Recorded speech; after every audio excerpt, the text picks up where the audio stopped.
File explorer में अगली tab हमारे पास शेयर टैब के रूप में है। इस सेशन में हम शेयर और व्यू टैब की जानकारी लेंगे। सबसे पहले हम शेयर टैब की बात करते हैं। शेयर टैब में सेंड ग्रुप अवेलेबल है आपके पास। सबसे पहली कमांड इस पर शेयर की है। आप किसी भी फाइल को शेयर कर सकते हैं अपनी ईमेल या किसी और माध्यम से जो भी आपकी शेयरिंग में ऐड है। जैसे कि मैं इस सैम्पल फाइल को शेयर करना चाहता हूं, तो जैसे ही मैं फाइल को सिलेक्ट करूंगा शेयर ऑप्शन इनेबल हो जाएगा। अगर मैं इसको क्लिक करूंगा तो जो भी ऑप्शन आपके पास शेयरिंग के लिए अवेलेबल है उनके साथ आप अपनी इस फाइल को शेयर कर सकते हैं। जैसे कि अभी यहाँ पे मेरे पास मेल ऑप्शन अवेलेबल है शेयरिंग के लिए। इसके अलावा शेयरिंग में जैसे वन ड्राइव ऑप्शन भी अवेलेबल रह सकता है और इसके अतिरिक्त भी बहुत सारे ऑप्शंस रहते हैं शेयरिंग पे।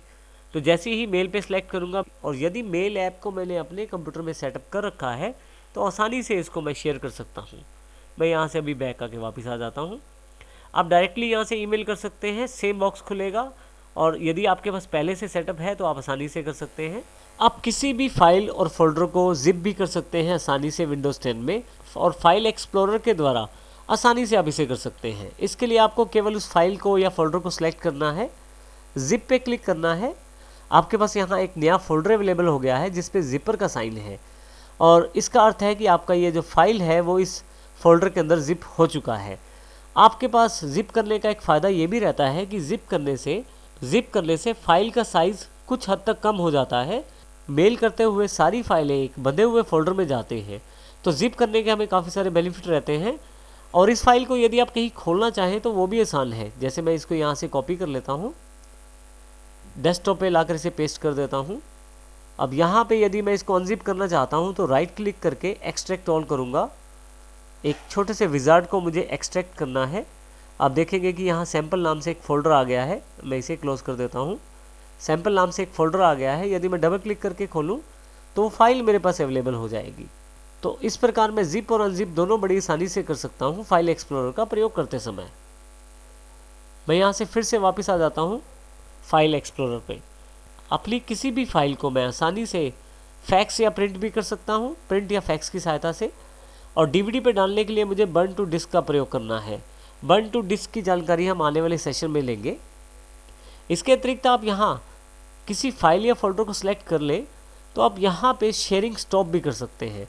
मान लीजिए आप नेटवर्किंग एनवायरनमेंट में कार्य करते हैं और एक से ज़्यादा कंप्यूटर आपके साथ जुड़े हुए हैं, तो यदि आप स्टॉप शेयरिंग करेंगे तो इस फोल्डर का आप शेयरिंग नहीं कर पाएंगे, अर्थात दूसरी नेटवर्क ड्राइव से इस फोल्डर को एक्सेस नहीं किया जा सकेगा।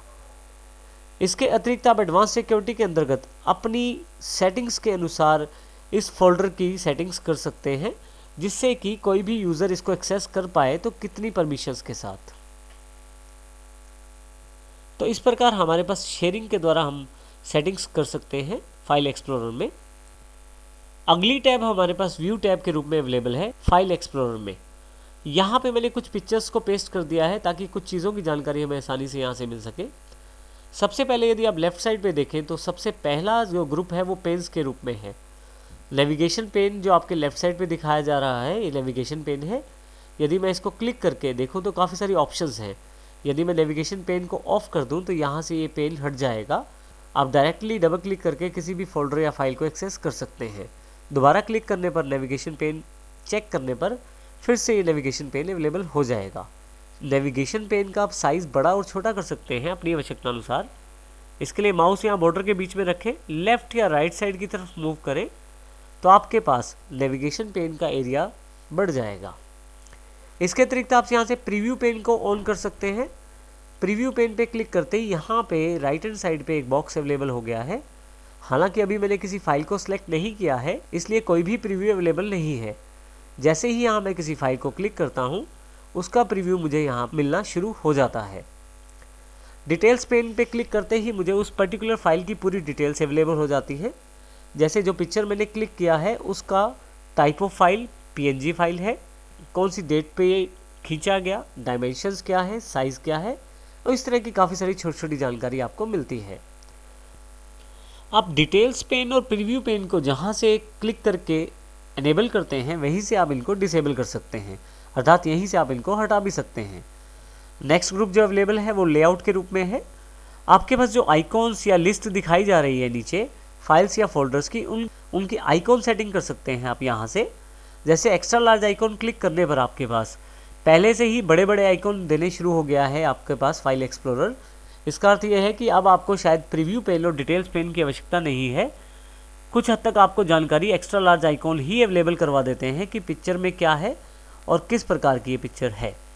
इसके अतिरिक्त स्मॉल आइकॉन्स का अर्थ है छोटे छोटे आइकॉन्स में जानकारी देना। टाइल्स में छोटे प्रीव्यू अवेलेबल रहते हैं आइकॉन्स के रूप में। लार्ज आइकॉन में लार्ज आइकॉन्स अवेलेबल रहेंगे। लिस्ट में एक लिस्टिंग अवेलेबल हो जाएगी। यदि आप कंटेंट पे क्लिक करें तो आपको फाइल और फोल्डर्स के साथ अतिरिक्त जानकारी भी देनी शुरू हो जाएंगे यहाँ पे कंटेंट के रूप में, जैसे कि डेट मॉडिफाइड और जेपीजी फाइल है या साइज़ क्या है। मीडियम आइकॉन जो है वो मीडियम साइज़ दिखाएंगे आपकी पिक्चर्स, आपकी फाइल्स और फोल्डर्स का। डिटेल्स में आपको स्पेसिफिकली डिटेल दी जाएगी हर एक फाइल या फोल्डर के बारे में, यहाँ पे अलग अलग कॉलम बनाकर, जैसे name wise, date modified, type और साइज़। यहाँ किसी भी कॉलम पे क्लिक करके आप आसानी से इन चीज़ों को सॉर्ट कर सकते हैं। जैसे डेट वाइज में सॉर्ट कर लेता हूँ या टाइप वाइज अपनी फाइल्स या फोल्डर सॉर्ट कर लेता हूँ, और यही कार्य मैं साइज़ वाइज भी कर सकता हूँ। अगला सेक्शन करंट व्यू का है।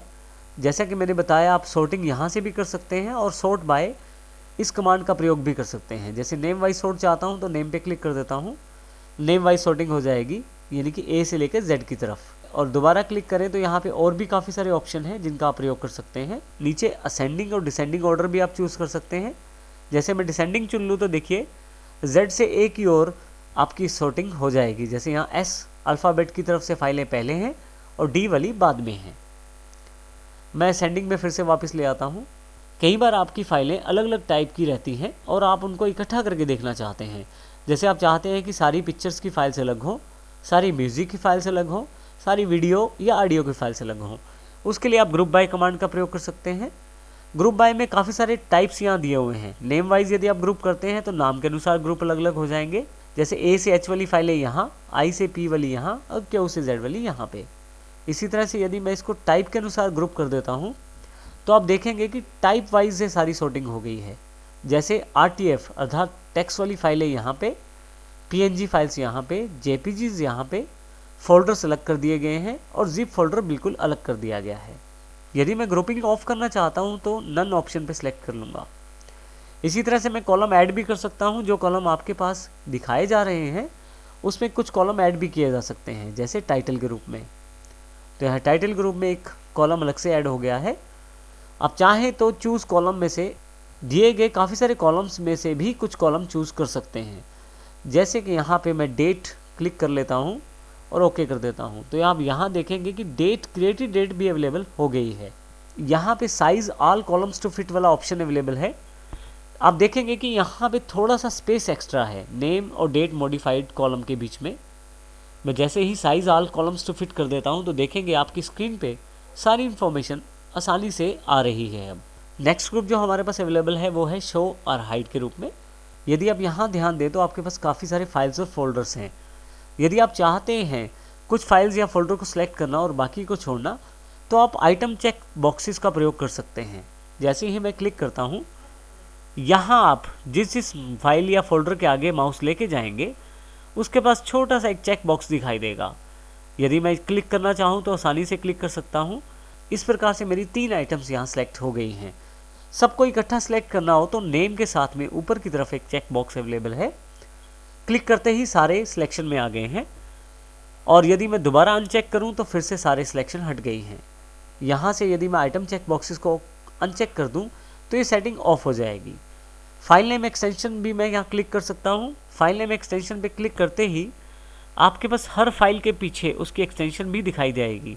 जैसे यहाँ .jpg, .png और .rtf, साथ में .zip भी है। ऑफ करने पर ये एक्सटेंशन हट जाएगी। जैसे अब यहाँ पे कोई भी एक्सटेंशन नहीं दिखाई गई। अगर आपकी कोई फाइल या फोल्डर हिडन है तो आप यहाँ से हिडन आइटम्स को देख सकते हैं। इसके लिए सबसे पहले मैं एक आइटम हिडन करता हूँ। जैसे मैं सेलेक्ट कर लेता हूँ इंपॉर्टेंट डेटा को, राइट क्लिक, प्रॉपर्टीज़ और हिडन पे क्लिक करके अप्लाई करके ओके कर देता हूँ। अब देखेंगे कि यहाँ पे इंपॉर्टेंट डेटा के नाम से फोल्डर नहीं है, लेकिन यदि मैं हिडन आइटम्स पे क्लिक कर दूँ तो यहाँ पे इंपॉर्टेंट डेटा के नाम से फोल्डर अवेलेबल हो जाएगा और यदि मैं यहाँ से अनचेक कर दूँ तो फिर से हट जाएगा। यहाँ पे आइटम को हाइड करने का एक तरीका और भी है। जैसे मैं सैम्पल फाइल को क्लिक कर लेता हूँ और हाइड सिलेक्टेड आइटम पे क्लिक कर देता हूँ, तो आप देखेंगे कि वो आइटम भी हाइड हो गई है। हिडन आइटम्स को देखने के लिए आप यहाँ पे क्लिक करें तो आपके पास अब 2 आइटम्स यहाँ पे एक्स्ट्रा अवेलेबल हो गई हैं। अगर आप किसी फाइल को अनहाइड करना चाहते हैं तो राइट क्लिक करें, प्रॉपर्टीज़, हिडन चेक बॉक्स को अनचेक कर दें, अप्लाई और ओके कर दें। आपकी ये आइटम फिर से अनहाइड हो जाएगी। इसी तरह से यहाँ पे मैं इस फाइल को भी प्रॉपर्टीज़, हिडन से अनचेक कर देता हूँ, अप्लाई करके ओके कर देता हूँ। लास्ट ऑप्शन जो हमारे पास ऑप्शंस के रूप में है, आप चेंज फोल्डर और फाइल्स के ऑप्शन को सेट कर सकते हैं। ये बिल्कुल वही ऑप्शन है जो हमने फाइल में इनिशियली सबसे पहले किया था। इस प्रकार से हम फाइल एक्सप्लोरर के सभी ऑप्शंस की जानकारी लेकर फाइल एक्सप्लोरर को एक प्रभावशाली रूप में इफ़ेक्टिव वे में प्रयोग कर सकते हैं।